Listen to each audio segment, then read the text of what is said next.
But everyone, welcome back to BBB Sharing. I'm Evie, Director of Ignite, sparked by BBB.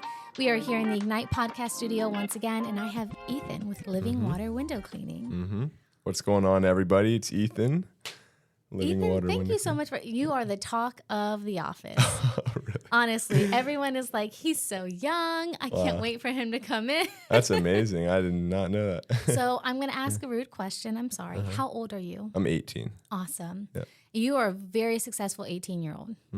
So tell me what your story is and how you got into what you do. Sure, for sure. So I'm 18, as I said, but I originally founded the company when I was 16. Oh, cool. And I had so I went to high school 9th and 10th grade, and 11th and 12th, I just focused on the business while I was technically homeschooled.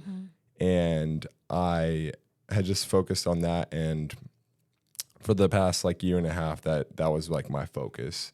That's what I did every day for the most part, except for the dry seasons and whatnot. That's the short version of it, I guess. Instead of there's a lot more. There's probably a lot more fill in the blanks there. Oh yeah. But what was the hardest thing when you decided that you wanted to focus on being a business owner?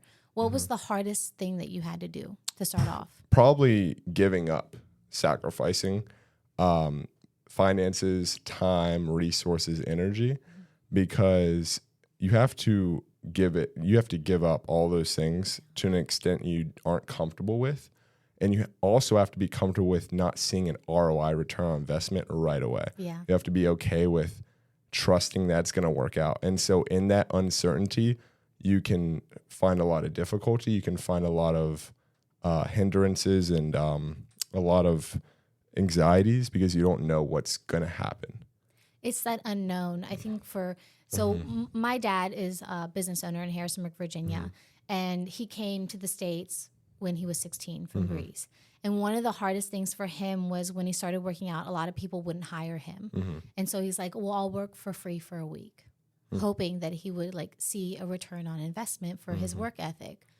Lo and behold, here he is, 30 years old. He owned that diner one day and then moved to Harrisonburg and opened up his own businesses. So I think it's just having that discipline.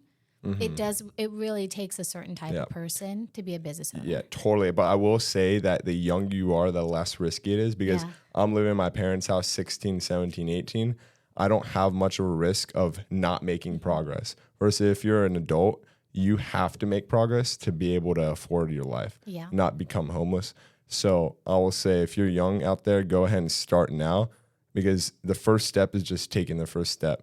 And there's no perfect start to anything. You just have to go out there and make it happen. For me, it started in door-to-door. Door-to-door sales is the best start to any business, in my opinion. Yeah. Because especially I'm biased because experientially that's what I did. But it was so good because you have zero marketing cost and you're just going out using your time and energy, and then that ends up turning into finances for you. And it actually is great for you too because I just think historically, you see a lot of young men helping a lot with, in residential areas, like mowing lawns or cleaning up leaves and stuff like that. So you have more of a trustworthy dynamic to begin with. That's true. And I think that that's really good advice because some people are scared. They're like, well, I'm too young. You're not too young to start this. It's not a thing. It's an excuse when you say that. I feel like. Yeah, definitely. So going forward, what are you hoping to see in the future with your business? Totally. Honestly, I'm really faith-based. I let God take the lead.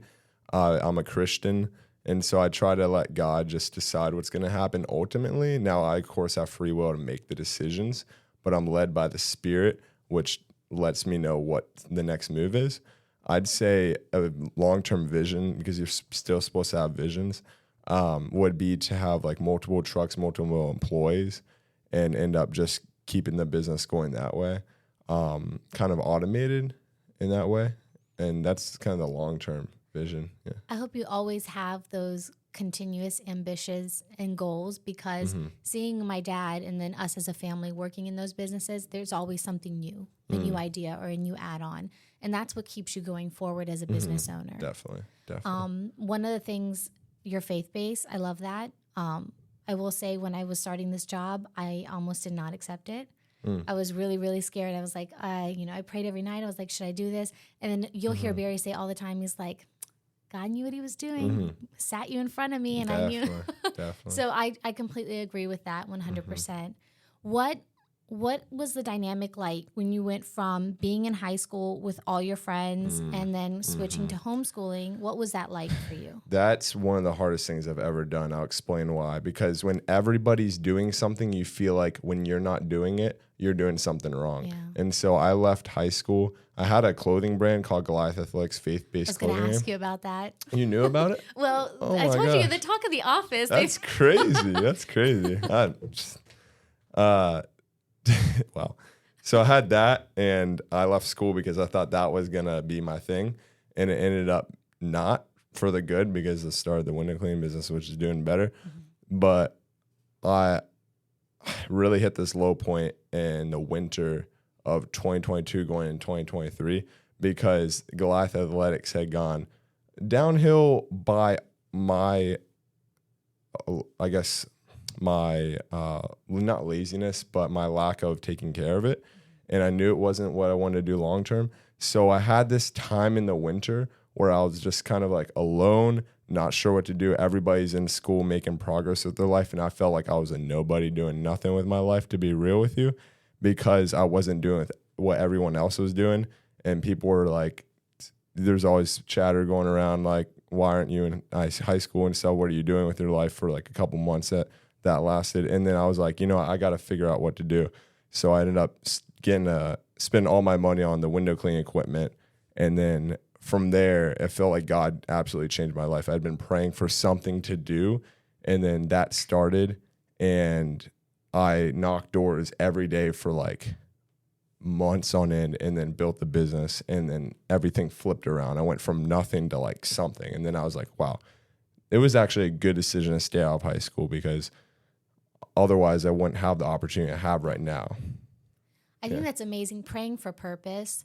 I think what people don't understand is when you don't have purpose in your life, you really lack that drive and that discipline to do the things that you want to do. We're individuals for a reason. I was talking to this gentleman long time when I first started doing the podcast. I asked him, I was like, what's the key to success in maintaining employee retention, especially in restaurants, because it's really hard right now. And he said, I'll tell you the same advice that this other guy gave me, and he owns chains across the entire U.S. He said, always hire the A. And I mean, I had an epiphany at that point. I was like, he is so right. Because when you hire that A student, what are their key like concepts or their key characteristics? They're always very focused and they follow the rules and they stay in their lane. You know what I mean? And so what do you see the students that are the most often in CEO or leadership positions or business owner positions? They're usually the students that got like C's and D's and F's. That's right. And so really, once I learned that, I was like, it's so true, because that individualism kind of makes you a little bit of a rebel in school. It makes you think outside the box, and they're trying to keep you in the box. Sorry, I'm a little cynical about the school system. No, I'm like right there with you. We completely agree on pretty much everything you just said. I have really strong feelings about school and college and whatnot, but we can get to that another time. Yeah, I went to college because it was either go to college or work in the restaurant. I didn't want to work in the restaurant, so I went to college. Yeah, but it ended up working out great because now I'm here, and awesome. That was one of the things that Barry wanted. So very good. And how can people reach you? Like for window cleaning? Yep. Just through phone number. Yeah. Phone number, and do you have an email address? Yeah. Awesome. Yeah. It's Ethan@livingwaterwindowcleaning.com. Awesome. Ethan, thank you so much for being in here today. I told you 10, 15 minutes. It was going to go by super quick. I wasn't going to ask you anything scary. It wasn't scary, was it? Oh, no. Awesome. Everyone listening, please make sure to follow us, like, and subscribe on YouTube, BBB Central VA. And if you are listening on Spotify, BBB Sharing.